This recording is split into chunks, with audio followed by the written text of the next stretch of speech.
டென்டூட்ஸ் மக்களுக்கு வணக்கம். இன்னைக்கு நம்மளோட ஷோல எதை பத்தி பேச போறோம் அப்படின்னா, இன்னைக்கு மட்டும் இல்லைங்க, இனிமேல் தினம் தினம் நாம இதை பத்தி தான் பேச போறோம். ஏன்னா அடுத்த 3 மாசத்துக்கு ஃபுல் என்டர்டெயின்மெண்டான ஃபுல் கண்டென்ட் நமக்கு இருக்கு. ஸோ உங்க எல்லாருக்குமே நல்லா தெரிஞ்சிருக்கும் அப்படின்னு நினைக்கிறேன். நேத்து பிக் பாஸ் சீசன் 9 ஸ்டார்ட் ஆயிடுச்சு. ரொம்பவே பிரம்மாண்டமான ஒரு ஸ்டார்டிங் கொடுத்திருந்தாங்க. அதுல கிட்டத்தட்ட 20 பேர் கண்டஸ்டண்டா உள்ள வந்திருக்காங்க. யார் யார் வந்திருக்காங்க, யார் யாரோட சுச்சுவேஷன்ஸ் எப்படி இருந்து வந்திருக்காங்க அப்படின்றது எல்லா விஷயமும் நீங்க பார்த்து தெரிஞ்சுக்கிட்டு இருந்திருப்பீங்க. அதுல நம்ம எல்லாருமே மெஜாரிட்டியா எதிர்பார்த்தோம், இவர் வருவாரு அப்படின்னு எதிர்பார்த்தோம். ஆனா வரக்கூடாது அப்படின்னு ஒரு சிலர் நினைச்சிருந்தாங்க. பட் அவரு வந்துட்டாரு. அவரு வேற யாரும் இல்ல, திவாகர் தான்.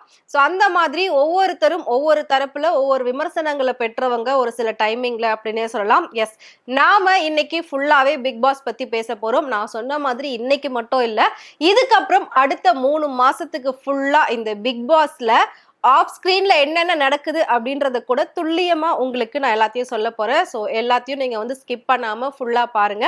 வாங்க ஷோக்குள்ள போலாம். பிக் பாஸ் சீசன் 9 ஸ்டார்ட் ஆயிடுச்சு. கிட்டத்தட்ட ஒவ்வொரு லாங்குவேஜிலும் ஸ்டார்ட் ஆகி 1 மந்த்துக்கு மேலேயே போய்கிட்டு இருக்கு.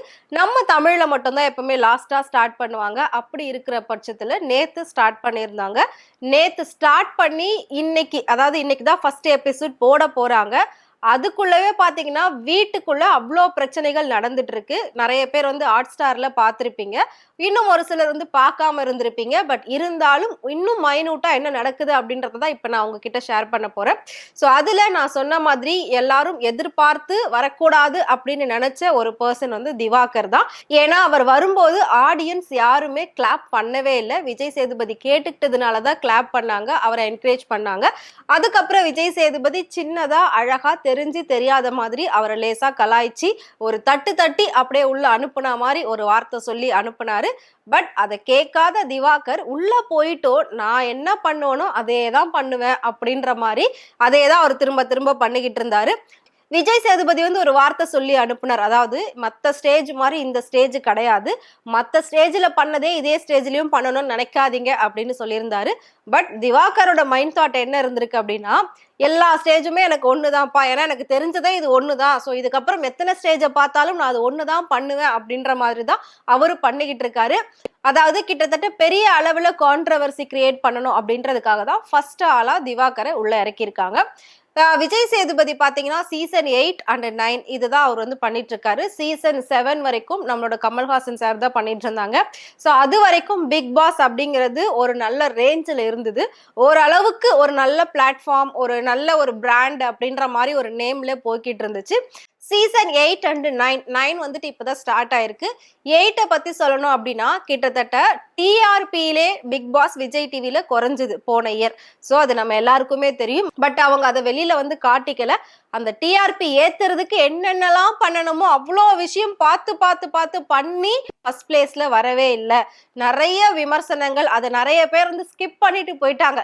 அதாவது பிக் பாஸ் சீசன் 1 ஸ்டார்ட் பண்ணும்போது எவ்வளோ கோடி பேர் இதுக்கு ஆடியன்ஸ் இருந்தாங்க அப்படின்றது நம்ம எல்லாருக்குமே தெரியும், இன்க்ளூடிங் மீ.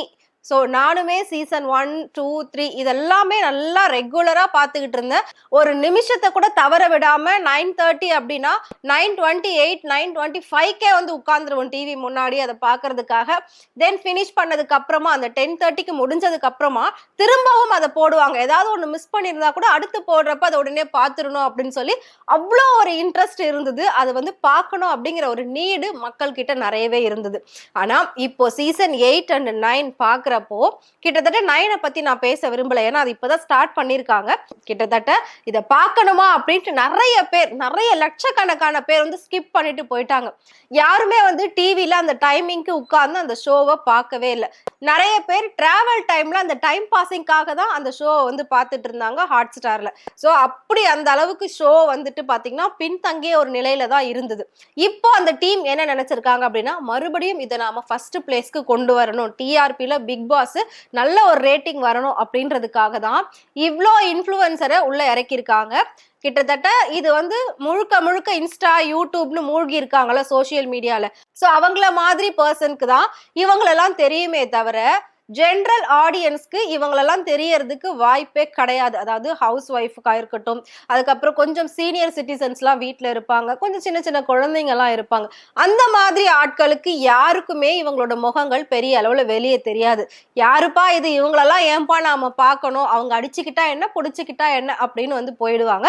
இதே ஒரு தெரிஞ்ச ஃபெமிலியர் ஃபேஸ் இருந்தாதான் அவங்க எப்படி இருக்காங்க, எப்படி பேசுறாங்க, எப்படி நடந்துக்கிறாங்க, அவங்களோட கேரக்டர் எப்படி இருக்கு, அவங்களோட வே ஆஃப் ஸ்பீச் எப்படி இருக்கு, அவங்க எப்படி கோவப்படுறாங்க, எப்படி லவ் பண்றாங்க, இந்த மாதிரி விஷயங்கள்லாம் வந்து தெரிஞ்சுக்கிறதுக்காக நம்ம ஆசைப்படுவோம். ஏன்னா அவங்க ஒரு ஹீரோ ஹீரோயின் கேட்டகரியில இருந்தாலும் இல்லாட்டி அவங்கள நாம ரெகுலரா டிவில பார்க்கக்கூடிய ஒரு ஃபேஸ் தான் இருந்தா அவங்கள பத்தி தெரிஞ்சுக்கிறதுக்கு நமக்கு ஒரு ஆசை இருக்கும். ஆனா இவங்கெல்லாம் ஃபுல்லாவே சோசியல் மீடியா இன்ஃப்ளூயன்சரா இருக்கிறதுனால மேக்சிமம் அந்த ஆண்ட்ராய்ட் போன் யூஸ் பண்ணாதவங்களுக்கு இதை பத்தி தெரியறதுக்கான வாய்ப்பே கிடையாது.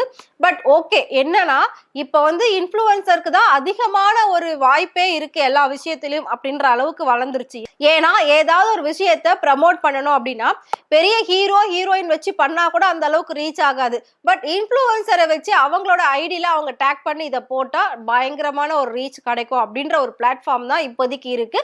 அதனாலதான் நிறைய செலிபிரிட்டிஸ் பாத்தீங்கன்னா, செலிபிரிட்டிஸ்னு சொல்றதை விட நிறைய ஆக்டர்ஸ், டைரக்டர்ஸ், ப்ரொடியூசர்ஸ் எல்லாம் பாத்தீங்கன்னா ஏதாவது ஒரு படத்தை லான்ச் பண்றாங்க இல்லாட்டி ஏதாவது ப்ரமோஷன் ஷூட் பண்றாங்க அப்படின்னா அதுக்கு ஆடியன்ஸா வந்துட்டு பொதுமக்களை கூப்பிடாம முழுக்க முழுக்க இன்ஃப்ளூயன்சரை மட்டுமே கூப்பிடுறாங்க. அதுல நம்ம எல்லாருக்குமே நல்லா தெரிஞ்ச மாதிரி நயன்தாரா அவங்களோட பிராண்டை இன்ட்ரடியூஸ் பண்றதுக்கு கூட நிறைய சோசியல் மீடியா இன்ஃப்ளூயன்சரை கூப்பிட்டு தான் அந்த பிராண்டை வந்து இன்ட்ரடியூஸ் பண்ணியிருந்தாங்க. ஏன்னா அவங்க மூலயமா தான் மக்களுக்கு சீக்கிரமா போய் சேரும் அப்படின்ற மாதிரி. ஸோ அந்த அளவுக்கு இன்னைக்கு சோசியல் மீடியா வளர்ந்துருச்சு. இன்னும் போக போக டிவியே வந்து இருக்காது. ஏன்னா நம்ம எல்லாத்தையும் போன்லயே பார்த்துடுறதுனால ஸோ டிவிங்கிற ஒரு விஷயம் நம்ம வீட்டில் ஒரு ஷோகேஸ்க்காக வேணா மாட்டி வச்சுக்கலாம், அந்த மாதிரி தான் ஆயிடும் அப்படின்னு நினைக்கிறேன். ஸோ ஓகே, நம்ம பிக் பாஸ்குள்ள வருவோம்.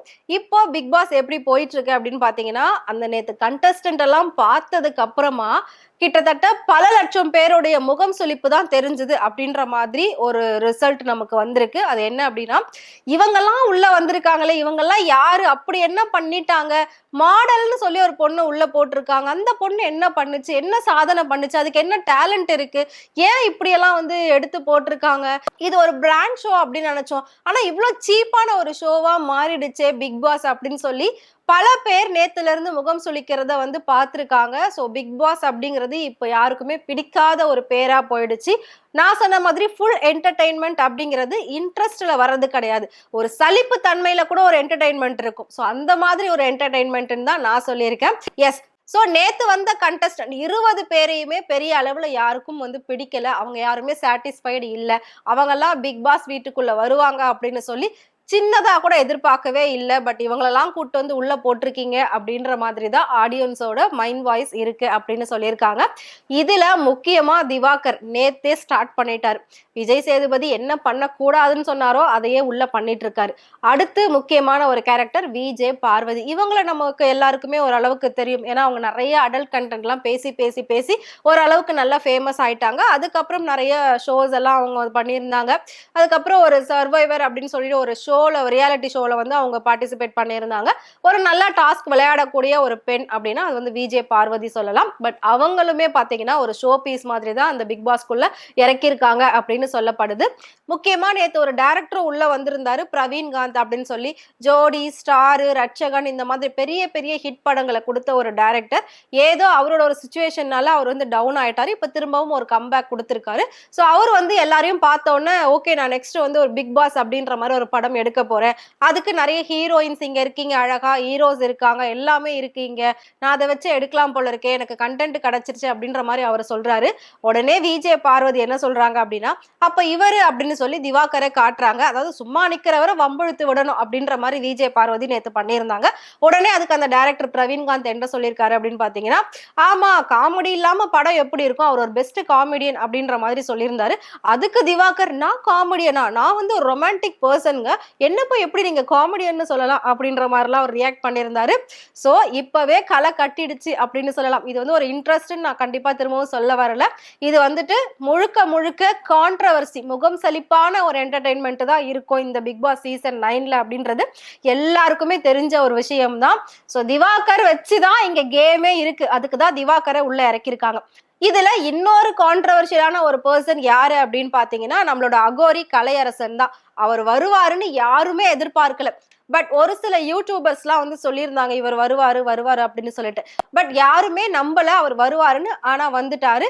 இப்ப வந்ததுக்கு அப்புறமா அவரையும் வச்சு செய்ய போறாங்க. அதாவது திவாகர் அண்ட் கலையரசன் இவங்க 2 பேர் தான் அங்க மெயின் என்டர்டெயின்மெண்டா இருப்பாங்க. ஏன்னா திவாகர் கொஞ்சம் கூட சலிச்சவரே இல்லை அப்படின்னு சொல்லி அத்தனை பேருக்கும் ஈக்குவலா வந்துட்டு தன்னைத்தானே டேமேஜ் பண்ணிப்பாரு. பட் அது டேமேஜ்னு தெரிஞ்சுதான் பண்றாரா இல்ல தெரியாமலே பண்றாரா அப்படின்றது நமக்கு தெரியாது. பட் எல்லா விஷயமும் இவங்க 2 பேரை வச்சுதான் அங்க நடக்கும் அப்படின்றதுல எந்த ஒரு சந்தேகமும் கிடையாது.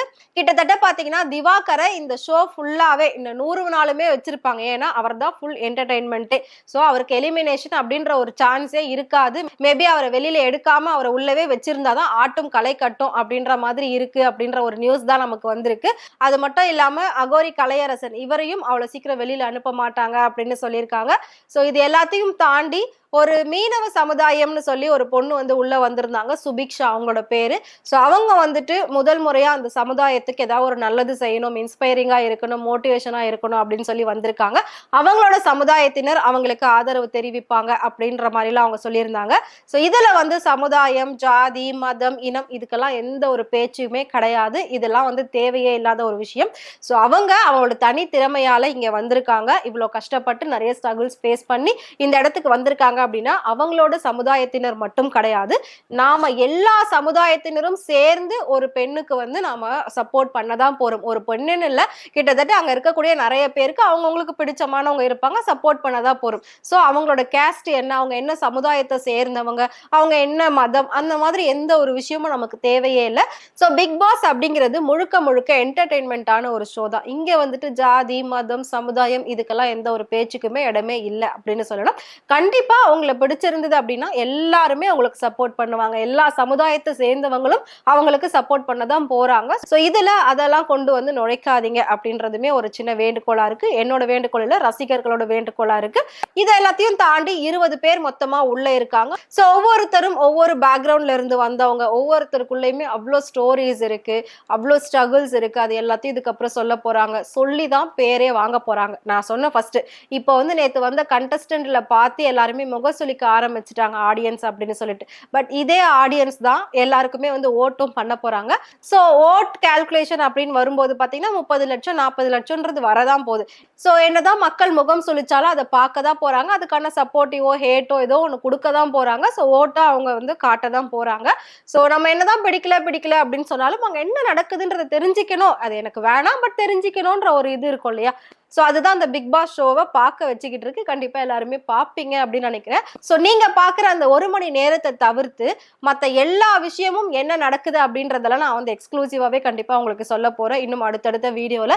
நான் சொன்ன மாதிரி இதுக்கப்புறம் நாம ரெகுலரா வந்து பிக் பாஸை பத்தி கம்பல்சரி பேசுவோம்.